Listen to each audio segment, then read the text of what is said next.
I just wanted to talk you through the role of historical sources in history and the importance we place on it. Now, when we are studying historical sources, we're actually practicing the skills that historians use when they are researching the past.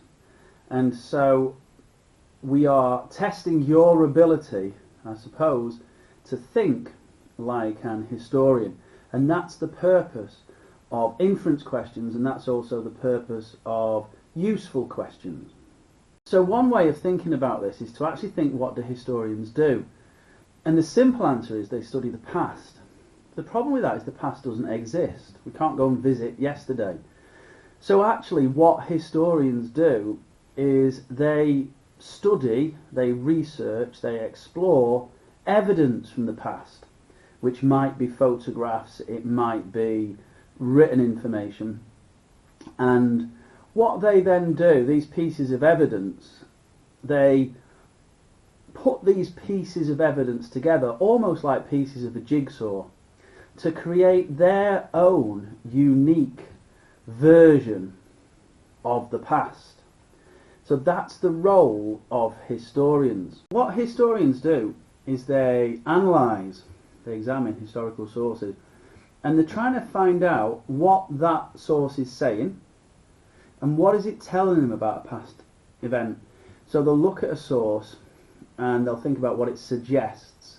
They'll read between the lines to use that source to give them a little bit more information about the past. But the first thing they've got to think about is actually, what does it tell them about the past? And then what historians will do is they will use all of the pieces of evidence to publish a book, publish a television program about a specific event.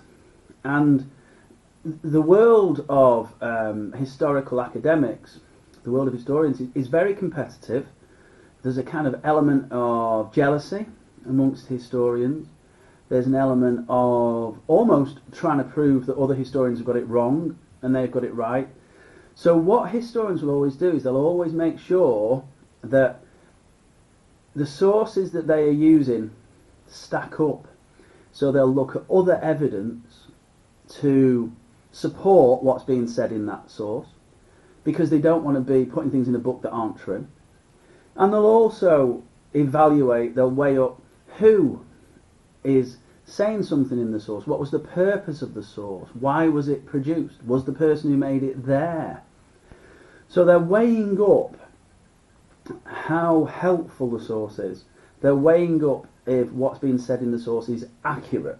And they're weighing up how trustworthy the source is. And as a GCSE student in history, you're learning some of those skills. So you're learning the skill of inference, of figuring out, what does this source suggest? If I read between the lines, what's it telling me? And then the other skill that you're weighing up, the other skill you're developing is, actually, how helpful is this source to me as a historian?